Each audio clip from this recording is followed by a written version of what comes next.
Laban sa dilim ng bundok, may armas sa kamay. Puso'y matatag, hinahamon ng mga bandido. Walang takot na maramdaman. Maxstop, Maxstop, ang hunter.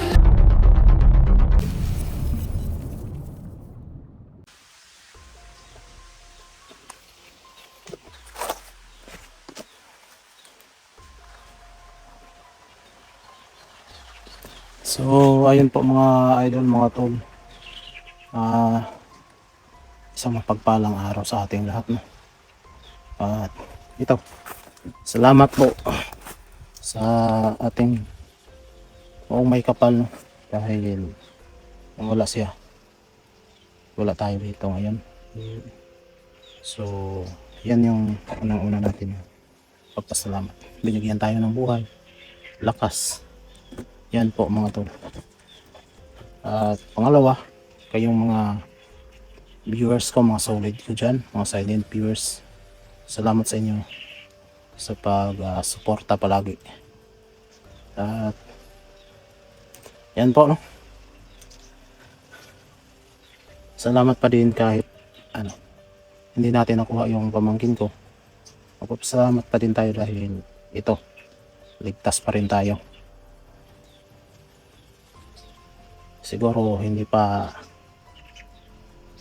panahon na matapos tayo, kaya ito, buhay na buhay tayo. At yan po yung pagpasalamat ko sa inyo at sa Panginoon. Dahil unang-una sa lahat, no, yung kung tingnan mo yung video natin, hindi po ako nagpadalos-dalos mga tol, mga idol. Dahil kung tingnan mo, unang-una ko pa lang sa video, yung nakabantay doon, tatlo lang nakabantay doon. Diba nga umatras pa nga ako eh.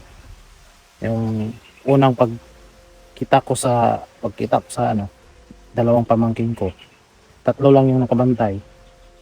Yun, umatras ako kasi pinag-isipan ko kung anong dapat gawin. Kahit sino naman siguro, kung kamag-anak mo na yung nakita mo, hindi ka na mag-alinlangan pa. Pero yung ginawa ko, umatras ako, tapos pinag-isipan ko, naghanap ako ng paraan kung anong gawin ko. Yan po, linabanan ko dahil alam ko na kayang-kaya ko. Pero hindi naman natin inakala na biglang dumating yung dalawang pinuno. Tapos andun ka na sa harapan, anong gawin mo? So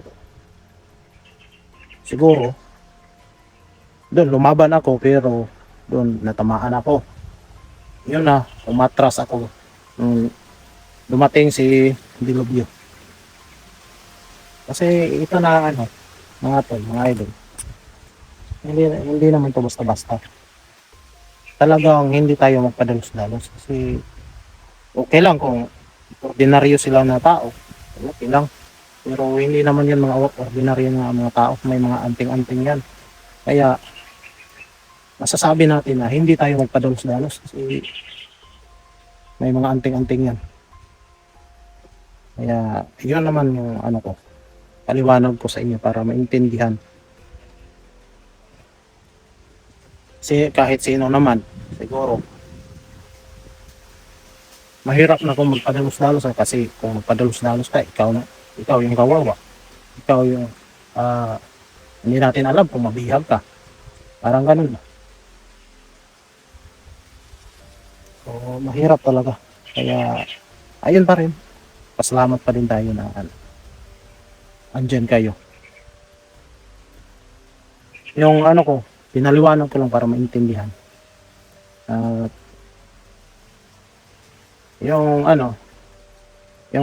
daming nagsabi sa akin na magdala daw ng asin. Ano pa yung iba?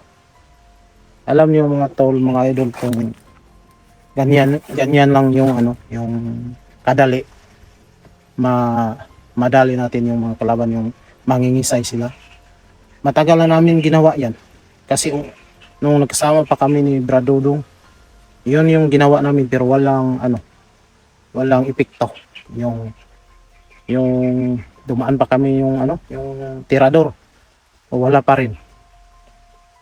Yung kung ganyan lang ka simple yung dapat gawin, ay hindi na tayo mag-aksaya pa ng panahon.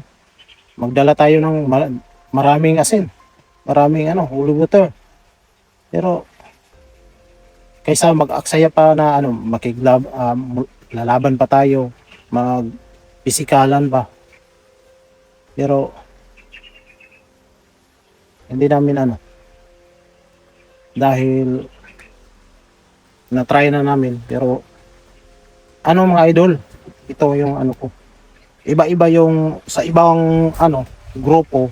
Siguro yung mga kalaban nila hindi ganun kalakas. Parang ganun ba? Kaya madali sa ganun na paraan. At dito sa amin halos-halos talaga. Makikita naman natin sa video na sobrang lalakas nila talaga. Kaya, hindi yan basta-basta. So, yan naman mga tol, mga idol. Pinaintindi ko lang. At yung tagulilong, hindi sa lahat ng panahon magagamit natin dahil ako yung kawawa. Kasi manghihina yung katawan ko. So, ano pa yung ilaban natin kung may kalaban? Parang ganun. So, yan po mga tol. Sana maintindihan natin. Sinabi ko na ganyan. Ayan. Kahit ano na yung gawin natin, lalaban tayo. Kahit mahina tayo, lalaban tayo. Kasi doon yan sa strategy ng labanan. So, yan po yung yung bag ko mga tol, mga idol. Tinago ko lang dun sa doon, unahan. Dahil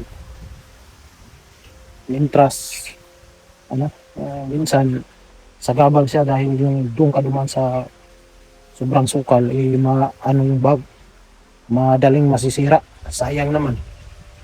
At halimbawa andun tayo sa labanan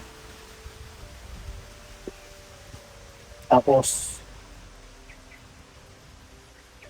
ilagay natin doon, baka makuha pa ng kalaban. Kaya yung ginawa ko, sayang naman, may pagkain at sayang talaga pag makuha ng kalaban. Wala tayong pagkain, gutom tayo, wala tayong lakas. Kaya yung ginawa ko, tinago ko muna. At salamat palagi mga tol, mga idol, sa lahat-lahat ng mga supporter ko, mga solid, mga silent, yung mga baguhan natin. Salamat talaga. At sa Panginoon, yun yung una-una natin salamatan.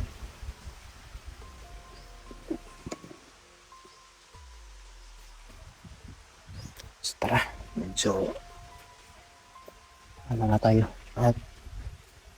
At saka kay Balaw mga tol. Grabe yung galit ni Balaw sa akin. At saka kay Maui. At saka kay Jerome. Kasi tatlo kami pumatay doon kay Bawa na commander.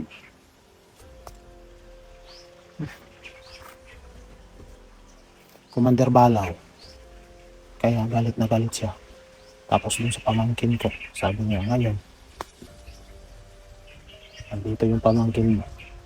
Tapos binasbasan siya ng dalawang pinunong pusak, pinunong tiyablo. Dahil sobrang galit niya sa amin dahil pinatay daw namin siya. At yun,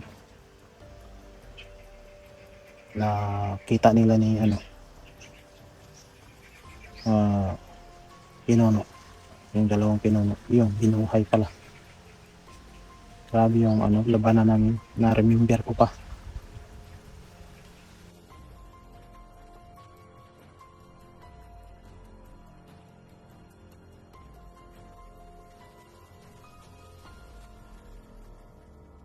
Pero yan naman yung kasamaan, binuhay. Grabe yung kapangyarihan ng dalawang pinuno.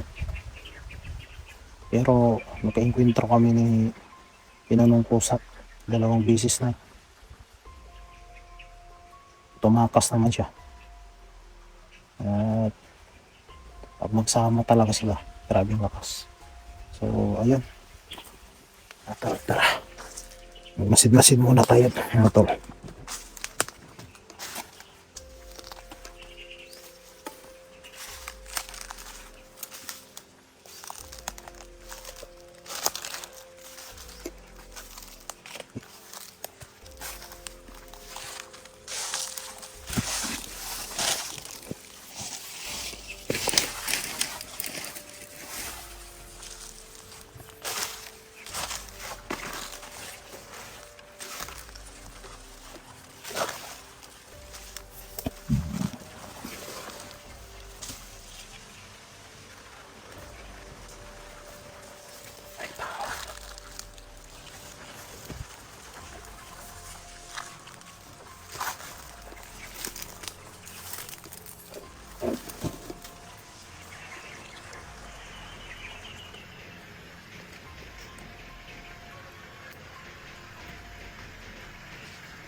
Ayan po mga tol.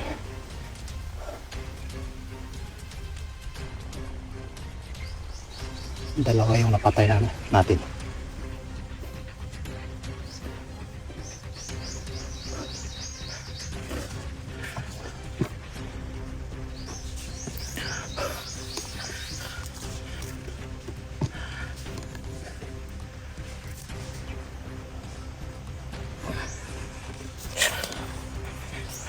Grabe.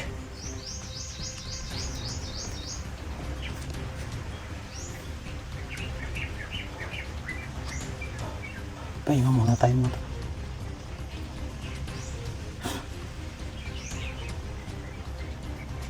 Saan po kita-kita na kami.